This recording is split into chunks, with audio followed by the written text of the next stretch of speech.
আসসালামু আলাইকুম রহমতুল্লাহি ওবরকাতুহু। সম্মানিত দর্শক, রাজনীতির একটা মৌলিক বিষয় নিয়ে আলোচনা করব এবং এই বিষয়ে রাজনীতির যে দার্শনিকতা রয়েছে সেই বিষয়টি আপনাদের কাছে বলব। সরকারি যে সিদ্ধান্ত এবং রাষ্ট্রীয় যে সিদ্ধান্ত, সেই সিদ্ধান্তের প্রেক্ষিতে মির্জা ফখরুল ইসলাম আলমগীর সম্প্রতি আওয়ামী লীগ নিয়ে একটি বিবৃতি দিয়েছেন বা বক্তব্য দিয়েছেন।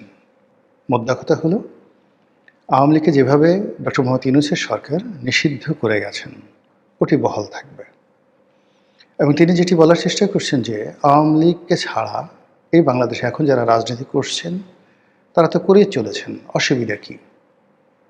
আগামীতে এরাই রাজনীতি করবেন এবং আওয়ামী লীগকে নিয়ে কোনো চিন্তাভাবনা আপাতত নেই। আওয়ামী লীগ যেভাবে নিষিদ্ধ আছে সেভাবেই থাকবে। এটা জনাব মির্জা ফখরুল ইসলাম আলমগীর সাহেবের ব্যক্তিগত সিদ্ধান্ত নয়, ফলে এটা নিয়ে তার সমালোচনা করার বা তাকে কটু কথা বলা বুদ্ধিমানের কাজ নয়। তিনি একটি দলের মহাসচিব, সরকারের গুরুত্বপূর্ণ ব্যক্তি এবং এখন রাষ্ট্রকে প্রতিনিধিত্ব করছেন। সেই দিক থেকে এখানে সেনাবাহিনী, পুলিশ বাহিনী, আমলাতন্ত্র, রাষ্ট্রের যে কৌশলগত বিষয়াদি রয়েছে সেগুলো সহ বিএনপি, জামাত, পার্লামেন্ট, এ সব কিছুর একটা সম্মিলিত যে সিদ্ধান্ত, ইনক্লুডিং মার্কিন ডিপ স্টেট, ভারত, চায়না সহ ডক্টর মোহাম্মদ ইউনূস সরকারের যে সকল কর্মকর্তা ছিলেন তাদের এটি একটা সম্মিলিত সিদ্ধান্ত যে আওয়ামী লীগ এই মুহূর্তে বাংলাদেশের রাজনীতিতে সকলের জন্য বিপত্তির কারণ, ফলে এটা নিয়ে সরকার আর এগোতে চাচ্ছে না। এখন এর ফলে আসলে কি হবে, এটা কি সঠিক কিনা বা বেঠিক কিনা, এটা নিয়ে আলোচনা করব। এই কথা শোনার পর আওয়ামী লীগের যারা লোকজন রয়েছেন তারা সবাই আলহামদুলিল্লাহ বলছেন। সবাই বলার চেষ্টা করছেন যে সরকার আসলে আমাদেরকে অনুমোদন দেয়ার কে? আমরা এদেশের নাগরিক, এদেশের সৃষ্টি, এদেশের কৃষ্টি, এদেশের কালচার, তার সঙ্গে আওয়ামী লীগের সম্পর্ক অস্থি মজ্জার বা রক্ত এবং মাংসের। বাঙালি নামটি যেখানে আছে, বাংলাদেশ নামক রাষ্ট্রটি যেখানে যেখানে আছে, তার প্রতিটি পরতে পরতে আওয়ামী লীগের নাম লেখা আছে, বঙ্গবন্ধুর নাম লেখা আছে, জয় বাংলার নাম লেখা আছে, মুক্তিযুদ্ধের নাম লেখা আছে, মুক্তি যোদ্ধাদের নাম লেখা আছে। কে অনুমোদন দিল আর কে দিল না, কে নিষিদ্ধ করলো আর কে করলো না, এটা নিয়ে আওয়ামী লীগ বা অন্যান্য যারা আছেন তাদের কখনো হীনমন্যতায় ভোগা উচিত নয়। আওয়ামী লীগের যারা ইন্টেলেকচুয়াল তারা এই কথা বলার চেষ্টা করছেন। 2 নম্বর হলো যায়, রাজনীতি কোনো লেভেন চুষ নয়, কোনো চুইংগাম নয়, এটি কোনো দান নয় কিংবা ভিক্ষা নয়। এটি এমন একটা শক্তি, এমন একটা সামর্থ্য যেটি আপনাকে অর্জন করতে হবে, যেটি আপনাকে থাকতে হবে। আপনার মস্তিষ্কের মধ্যে রাজনীতির যে নিউরনগুলো রয়েছে, রাজনৈতিক যে চিন্তাগুলো রয়েছে থাকতে হবে। আপনার হৃদয়ে রাজনীতির যে বিশালতা রয়েছে, রাজার যে ঔদার্য রয়েছে, এটা আপনার হৃদয়ে থাকতে হবে।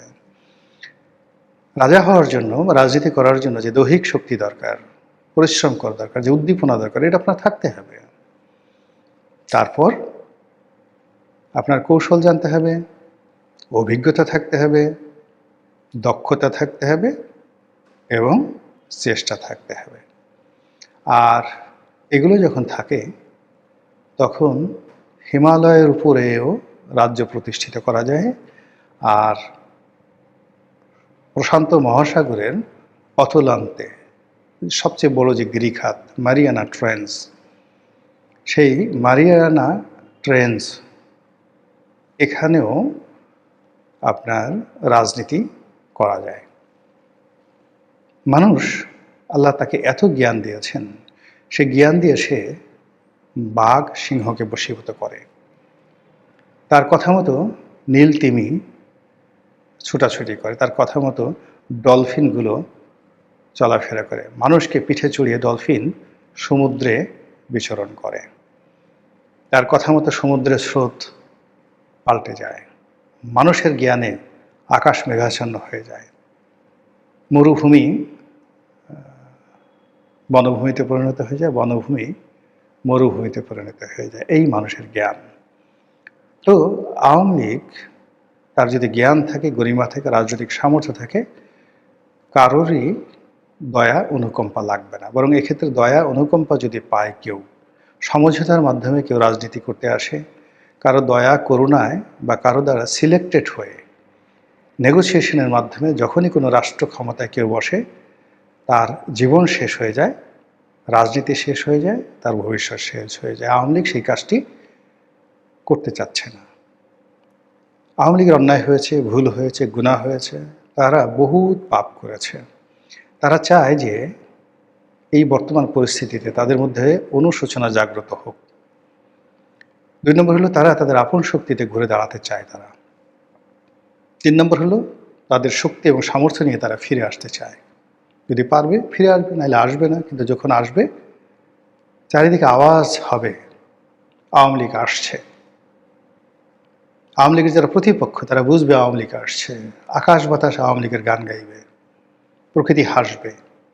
এইভাবে জাগরণ তৈরি করে, যেভাবে বঙ্গবন্ধু এসেছিল 1972 সালের মার্চ মাসের 10 তারিখে, যেভাবে 69 গণ অভ্যুত্থান বঙ্গবন্ধুকে জেলখানা থেকে বের করে নিয়ে এসেছিল, যেভাবে শেখ হাসিনা বাংলাদেশের জন্য এতটা অপরিহার্য হয়ে পড়েছিল যে 1981 সনে তিনি যখন দিল্লি থেকে এলেন, সারা বাংলাদেশ এসেছিল।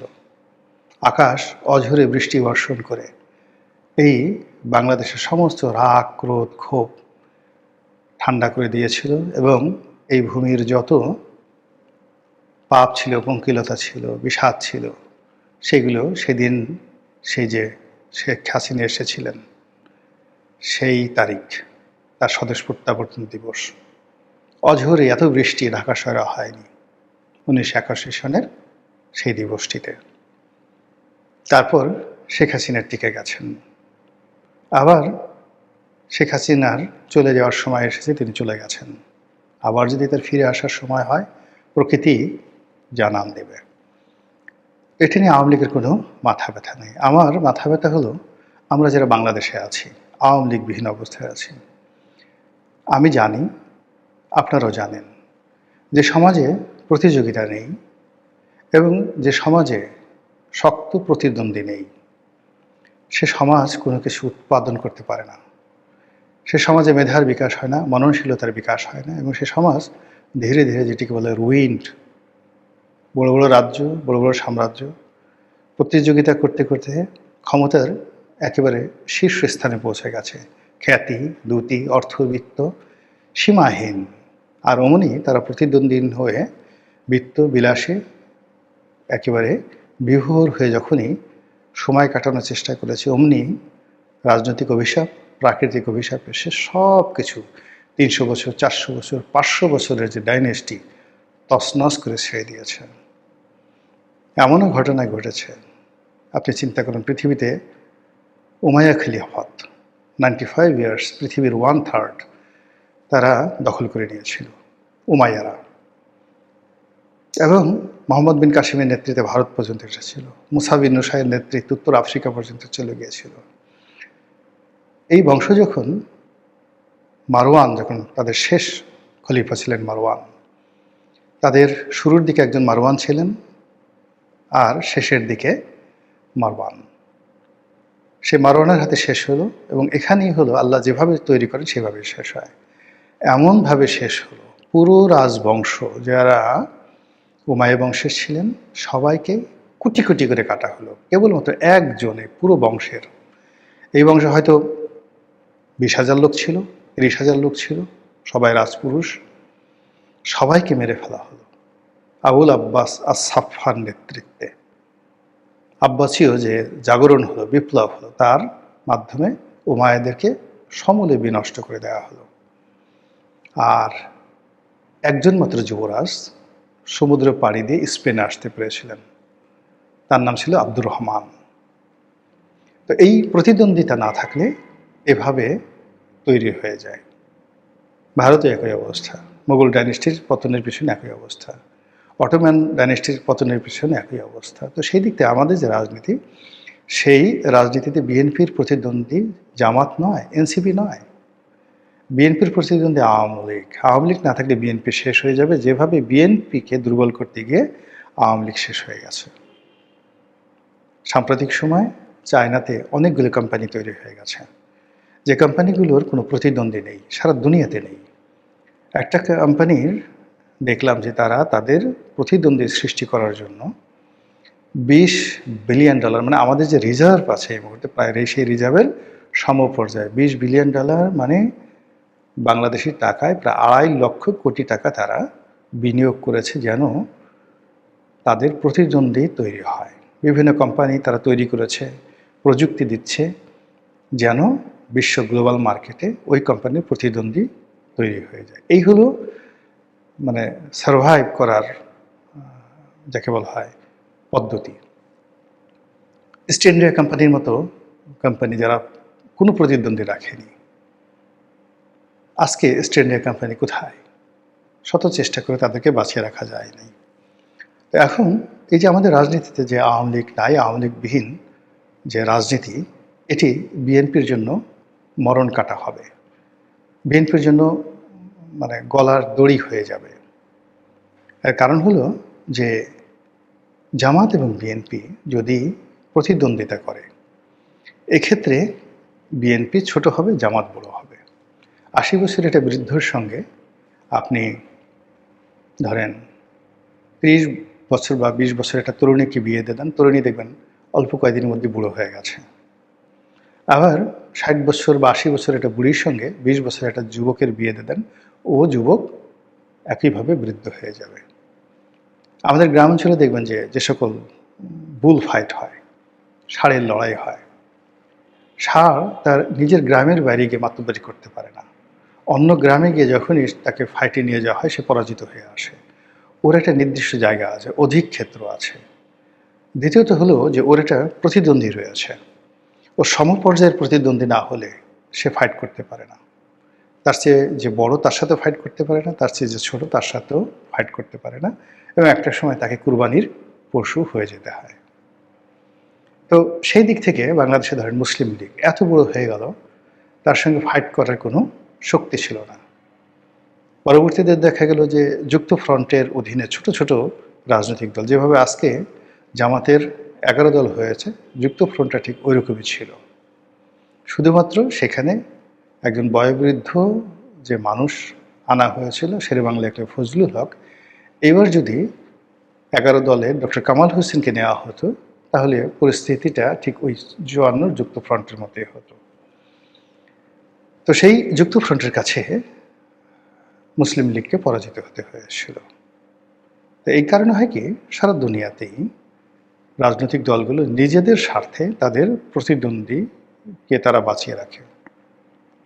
সরকারি দল নিজেদের স্বার্থে বিরোধী দলকে শক্তিশালী করে, বিরোধী দলকে মন্ত্রীর মর্যাদা দেয়, বিরোধী দলের হাতে ক্ষমতা দিয়ে দেয়, বিরোধী দল ইচ্ছামতো পার্লামেন্টে দাঁড়িয়ে গালাগালি করে, অকথ্য ভাষায় অশ্লীল অশ্রাব্য ভাষায় গালাগালি করে, আর সরকারি দল শুনে উত্তেজিত হয়, জবাব দেয়, আর মানুষ তালি দেয়। এটাই গণতন্ত্রের সৌন্দর্য। এখন বিএনপি এনসিপির কাছে গালি খাবে, বিএনপি জামাতের কাছে গালি খাবে, গালি খেতে খেতে খেতে খেতে জামাত এবং এনসিপি তারা আগামীতে সরকার গঠনের পর্যায়ে চলে যাবে, আর বিএনপি ধীরে ধীরে রুইন্ড হবে, এবং এটা খুব অল্প সময় লাগবে। যদি শক্ত প্রতিদ্বন্দ্বী না থাকে বিএনপির জন্য, আজকের এই ভিডিওর মাধ্যমে বললাম, আগামী 24 মাস নয়, আগামী 12 মাস টিকে থাকা সত্যিকার অর্থে তাদের জন্য একটা দায় হবে, লায়াবিলিটিস হয়ে যাবে। এই দায় এবং লায়াবিলিটিস নিয়ে বলতে গেলে আরও বিরাট বিবৃত হবে। শুধু বললাম যে আগামী 12 মাস যদি তাদের শক্ত প্রতিদ্বন্দ্বী না থাকে, মাঠে ঘাটে ময়দানে যদি সব জায়গা থেকে শুধুমাত্র জামাত এবং এনসিপির সঙ্গে তাদের প্রতিদ্বন্দ্বিতা করতে হয়। আজকে নাসিরউদ্দিন পাটোয়ারির সাথে প্রতিযোগিতা করতে গিয়ে মির্জা আব্বাসের যে অবস্থা হয়েছে, একই অবস্থা তার হবে, মানে বিএনপির হবে। আজ জনাব তারেক রহমান সাহেবের সঙ্গে, আম জনতা পার্টির সভাপতি তারেক রহমান সাহেবের সঙ্গে ফাইট করতে গিয়ে যেভাবে জামাতের সভাপতি ডক্টর শফিকুর রহমানকে উঠতে বসতে নাজেহাল হতে হচ্ছে, এবং যেভাবে তিনি অপমানিত লাঞ্ছিত হচ্ছেন তাকেও খুব দ্রুত হাসপাতালে ভর্তি করাতে হবে এই মির্জা আব্বাসের মতো। এটা হলো অসম প্রতিযোগিতা। আবার ধরুন এখন জনাব তারেক রহমান নামে দুজন লোক আছেন, আমজনতা পার্টির সভাপতি তারেক রহমান আর বিএনপির সভাপতি তারেক রহমান। মানুষজন এখন জিজ্ঞাসা করে কোন তারেক। এটা বিএনপির জন্য কতটা কষ্টের, কতটা বেদনার আর কতটা সম্মানের, এটা তাদেরকে বুঝতে হবে। আজকে সালাউদ্দিন সাহেব, তাকে নিয়ে যেভাবে ট্রল হচ্ছে, এটা প্রতিদ্বন্দ্বী না থাকার কারণে।